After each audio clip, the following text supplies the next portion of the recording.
सभी को मेरा नमस्कार। तो कैसे हैं आप सब लोग? मैं अच्छी हूँ। वेलकम है आपका मेरे चैनल मधु के ब्लॉग में। तो फ्रेंड्स, अभी मैं कुछ दिनों से बाहर थी तो अब आई हूँ। तो मैंने कहा चलो आज कर लेती हूँ आज से कुछ बातें, और आज आपको सुनाती हूँ एक बहुत सी प्यारी सी कहानी। और कहानी की ना कुछ जो मेन चीज़ें होती हैं ना वो मेरे ध्यान से हट जाती है, क्योंकि डायरेक्टली हम अपनी भाषा में मतलब ऐसे एक सिंपल भाषा में सुनाते हैं तो कई ऐसे मेन पॉइंट्स छूट जाते हैं, और जो सुनाने का ना तरीका भी कुछ चेंज हो जाता है। तो मैंने ये सोचा था कि चलो आज आपके साथ में इस तरीके से कहानी सुनाने का मतलब एक अलग तरीके से सुनाती हूँ। तो जो है अब मेरा मन था आपके साथ सुनाने का, क्योंकि जब कोई चीज़ें अच्छी लगती है ना तो मन करता है कि उसको उसको हर किसी के साथ शेयर किया जाए। क्योंकि उसका जो परिणाम है, जो उसका फल है, जो उसका कहते हैं ना हमें किसी से जो शिक्षा जो हमें उससे मिलती है, तो अगर वो हम सबको मिले तो उसके लिए बहुत ही अच्छा मतलब हम लोगों को रिजल्ट आता है।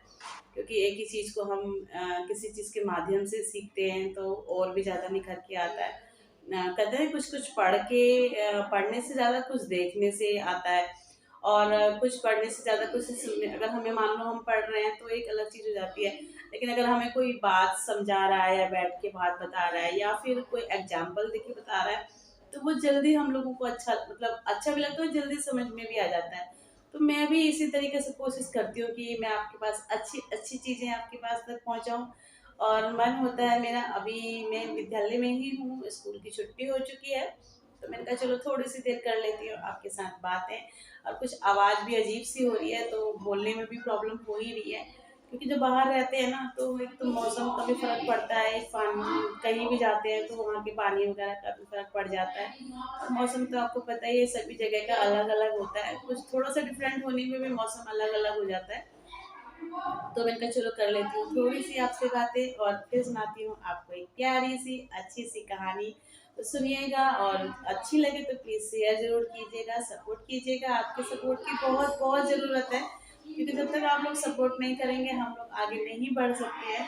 तो इसीलिए आपसे सपोर्ट की मेरी बहुत बहुत मतलब हमेशा रहती है, क्योंकि बिना सपोर्ट के आप समझ सकते हैं कि कोई भी चीज़ नहीं चलती है। और क्योंकि जब कोई सुनाने वाला है, दर्शक नहीं है, तो उसको सुनाना ही बेकार है। तो ना इन सब चीज़ों को रख कर हम लोग कोशिश करते हैं कि आपसे आपके पास अच्छी से अच्छी कहानियाँ या अच्छे से अच्छे ब्लॉग आपके पास पहुँचाए जाएँ। तो जब तक आप लोग अपनी मन की इच्छा है, अपने मतलब मुझे मतलब किसी को भी एक्साइटेड किसी को भी नहीं बताओगे तो सामने वाला ये नहीं समझ पाता कि भाई मेरे जो फ्रेंड्स हैं वो क्या मतलब सुनना चाहते हैं, क्या मतलब देखना चाहते हैं। तो प्लीज़ आप लोग बताइएगा ज़रूर। कोशिश मेरी पूरी रहेगी कि मैं हर चीज़ को आपकी जो ज़रूरत के अकॉर्डिंग उसको बना सकूँ, है ना? तो चलो अब ज़्यादा देर नहीं करते, करते हैं कहानी का आरंभ। तो एक किसी शहर में एक आदमी प्राइवेट कंपनी में जॉब करता था। वो अपनी ज़िंदगी से खुश नहीं था। हर समय वो किसी न किसी समस्या से परेशान रहता था। एक बार शहर से कुछ दूरी पर एक महात्मा का काफिला रुका। शहर में चारों ओर उनकी ही की चर्चा थी। बहुत से लोग अपनी समस्याएं लेकर उनके पास आ रहे थे। उस दिन आदमी ने महात्मा के दर्शन करने का निश्चय किया। उसने कहा कि सभी को फायदा हो रहा है तो क्यों ना मैं भी उससे मिलूं। छुट्टी के दिन वह सुबह सुबह उस काफिले तक पहुंचा। बहुत इंतजार के बाद उसका नंबर आया तो वो बाबा से बोला, बाबा मैं अपने जीवन में बहुत दुखी हूँ। हर समय मुझे घर की परेशानियाँ घेरे रखती हैं। कभी ऑफिस की टेंशन होती है, कभी घर में अनबन हो जाती है और कभी अपने सेहत से लेकर परेशान होता हूँ। बाबा कोई ऐसा उपाय तो बता दो कि मेरे जीवन में सभी समस्याएं खत्म हो जाएं और मैं चैन की सांस से मतलब ले सकूं, चैन की सांस जो है ले सकूं। बाबा मुस्कुराए और बोले, बेटा आज बहुत देर हो गई है, मैं तुम्हारे प्रश्नों का उत्तर कल दूंगा तुम्हें, ठीक है? लेकिन क्या तुम मेरे लिए आज एक छोटा सा काम कर सकते हो? तो वो बोला, क्यों नहीं, क्यों नहीं बाबा, मैं आपके लिए कर सकता हूँ, आप जो बोलोगे मैं वही कर लूँगा। तो वो बोलते हैं बाबा उससे कि भाई हमारे काफिले में जो है 100 ऊँट हैं, मैं चाहता हूँ कि आज रात तुम इनका ख्याल रखो। जब 100 मतलब जो ऊँट हैं वो सो जाए तब तब मतलब तब तुम भी सो जाना। ऐसे कहते हुए महात्मा जी अपने तंबू में चले गए। अगले दिन जो है सुबह सुबह महात्मा उस आदमी से मिले और पूछा, कहो बेटा कैसी नींद आई आज आपको? तो वो दुखी होता हुआ बोला, कहाँ बाबा, मैं तो पल भर भी नहीं सो पाया। मैंने बहुत कोशिश करी कि मैं जो है सभी ऊँटों को फिर भी नहीं मैं सुला पाया। कोई भी ऊँट, जब एक ऊँट सो जाता तो दूसरा खड़ा हो जाता। बाबा बोले, बेटा कल रात तुमने अनुभव किया कि चाहे कितनी भी कोशिश कर लो, सारे ऊँट एक साथ नहीं बैठ सकते। तुम एक को बैठाओगी तो दूसरा उठ खड़ा होगा। इस तरीके से हमारे जीवन में जो समस्याएं होती हैं वो भी इसी तरीके से होती हैं। तुम एक समस्या का समाधान करोगे तो किसी न किसी तरीके से दूसरी खड़ी हो जाएगी। पुत्र, जब तक जीवन में ये समस्याएं बनी रहती हैं तब तक जीवन चलता है। मतलब जीवन के जो है अंत तक ये समस्याएं हमारे जीवन में चलती रहती हैं। तो हमें क्या करना चाहिए? वो आदमी बोला कि भाई बाबा आप बताओ तो फिर हमें क्या करना चाहिए?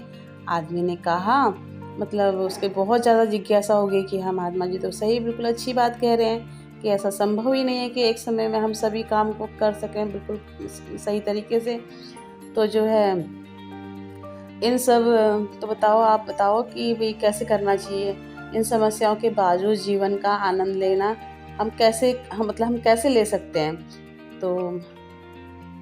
तो जो है बाबा बोलते हैं, कल रात आपने देखा होगा कई ऊँट जो है रात होते होते खुद ही बैठ गए होंगे, कई तुमने अपने प्रयास से बिठा दिए होंगे, बहुत सारे ऊँट तुम्हारे प्रयास के बाद भी नहीं बैठे होंगे, और बाद में तुमने पाया होगा कि कुछ ऊँट जो है खुद ही बैठ गए। कुछ समझे समस्या भी ऐसी ही होती हैं, कुछ तो अपने आप ही ख़त्म हो जाती हैं, कुछ को तो अपने प्रयास से हल कर लेते हैं, कुछ तुम्हारे भी बहुत कोशिश करने पर भी हल नहीं होती। ऐसी समस्याओं को समय पर छोड़ देना चाहिए।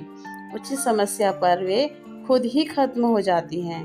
जीवन है तो समस्या भी रहेंगी, और इसका ये मतलब नहीं है कि तुम उन्हीं के बारे में सोचते रहो ना। तो समस्याओं को एक तरफ रखो और जीवन का आनंद लो। जीवन की नींद सो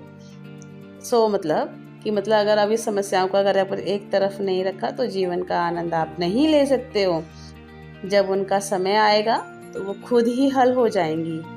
तो भाई इस कहानी का सार तो यही है कि बिंदास मुस्कुराओ, क्या गम है, जिंदगी की टेंशन किसको कम है, अच्छा या बुरा तो केवल भ्रम है, जिंदगी का नाम ही कभी खुशी कभी गम है। तो फ्रेंड्स, इसी के साथ करते हैं आज की व्लॉग का एंड, और कल मिलते हैं आपसे एक अच्छे से नए व्लॉग के साथ में।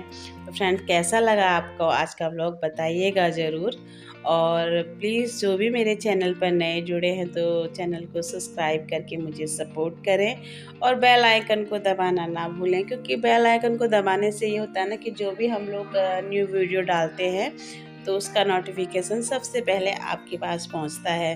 तो प्लीज़ आप लोग जो भी नए जुड़े हों तो प्लीज़ चैनल को सब्सक्राइब करके सपोर्ट करें। और किस तरीके के वीडियो आपको पसंद आते हैं, किस तरीके के व्लॉग आपको पसंद आते हैं, किस तरह की कहानियाँ आपको पसंद आती हैं, तो प्लीज़ आप बताइएगा, और मेरी पूरी कोशिश रहेगी कि मैं आपके अकॉर्डिंग व्लॉग बना सकूं और आपको अच्छी अच्छी कहानियाँ सुना सकूं।